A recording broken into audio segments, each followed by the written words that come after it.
tidak ikut secara hati, tapi jiwa untuk peduli sanitasi itu apa film itu tadi ya, filosofi kopi, sekarang ada filosofi toilet.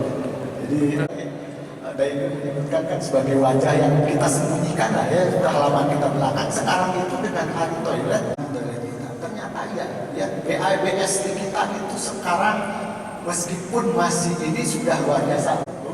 Jadi 28% bayang itu BABS itu buang air. Yang sekarang kita sudah lumayan besar perubahannya, sekarang kita sudah di angka 15% ya. 15% itu mungkin kalau secara persentase. Coba kita kalikan dengan jumlah jiwa. Jumlah jiwa penduduk Jawa Barat itu jiwa yang mereka untuk buang air besar aja masih kesulitan. Ya. Bayangin di Jawa Barat. Jadi artinya bahwa ini hari toilet ini menyadarkan kita agar kita bermasalah. Saya kira ini menjadi kita bagian kita ya, agar kita peduli tentang toilet. Bagian kita juga dari Jawa Barat memang sekarang itu yang bebas BABS FODM itu baru 6 kabupaten kota ya. Kabupaten kota yang bebas BABS. Sekarang alhamdulillah sudah. Iya. Dikebut ya, boleh dong tepuk tangan untuk Kak Japri, insya Allah tidak menjadi pelaku BABS ya. Amin Bapak Ibu. Pertama tadi wajah yang biasa disembunyikan di belakang, coba kita bawa ke depan. Apabila ada orang datang ke rumah, jangan ke orang lain, kita sendiri saja begitu. Kemudian saya ditanyakan kepada Pak Arno di sini selaku Ketua Divisi Desa, sebetulnya bagaimana Pak tim menjaga sanitasi di lingkungannya masing-masing begitu. Kemudian terima kasih.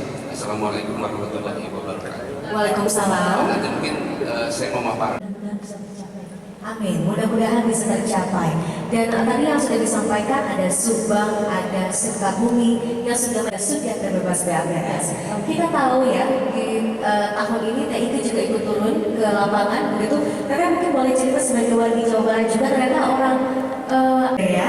Bagaimana pengalaman selama ini Teren dalam mengupayakan sanitasi? Alhamdulillah ya tahun ini sudah ada 3 kota kabupaten yang juga bebas BABS begitu.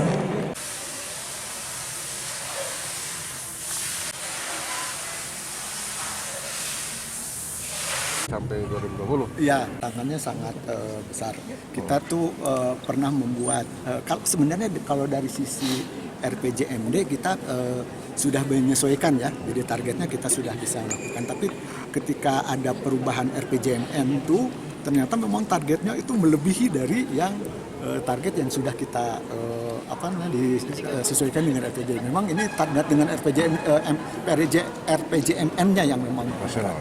Tapi paling tidak menurut saya 2030 itu mungkin memang kita perlu karena itu udah komitmennya udah global ya, SDGs itu. Kita memang ingin kita sudah melakukan ini sampai ke pelayanan aman. Kira-kira gitu. Kendalanya apa sih Pak sampai? Terlihat tadi yang saya terakhir sampaikan itu kan bisa kelihatannya bahwa anggaran yang memang dibutuhkan tuh hampir di atas 20 triliun. Itu kan hanya untuk sektor sanitasi ya. Belum kita bicara air minum dan sebagainya. Per tahun? Seluruh, kalau kita ingin menyelesaikan seluruhnya itu 20 triliun. Nah sekarang kalau per tahunnya sendiri ya memang ini gabungan ya, ada APBD, ada APBN. Rasanya 1 triliun mungkin belum. Kita belum sampai lah ya, belum sampai bisa menutupi ini. Nah makanya tadi perlu memang kolaborasi ini saya kira ya, teman-teman filantropi ya, CSR itu perlu didorong memang agar mereka bisa masuk ke sanitasi saya kira. Ini saya kira perlu. Selama ini perhatian swasta seperti menurut saya masih belum ini dan mereka biasanya gini, CSR itu kan selalu disesuaikan dengan temanya mereka lah ya. Kalau misalkan perusahaan ini dia ingin apa gitu. Nah sebenarnya kita sendiri sebenarnya ingin ngejual nih ya. Jadi bukan jangan hanya misalkan mereka hanya mau benerin jalan dan sebagainya gitu ya. Gitu. Tapi sebenarnya ini sanitasi dan air minum. Sebenarnya kita udah lakukan. Tapi sekarang mereka sudah mulai ya. Dan seperti tadi yang water out itu mereka tuh menggabungkan juga dari yang lain-lain yang mereka itu. Termasuk mikrokredit mereka. Bogor, Sukabumi, Subang, Depok, 2 lagi tahu Pak? Ya, jadi sebenarnya pertama ada 3. Jadi pertama rombongan pertama itu Subang, ya. Kemudian Kabupaten Sukabumi, sama Bandung Barat. Bandung Barat. Oh, Bandung Barat. Kemudian sekarang rombongan yang kedua itu 3 lagi. Tiga lagi. Ada Kabupaten Bandung, ada Garut sama Kota Depok. Jadi yang kota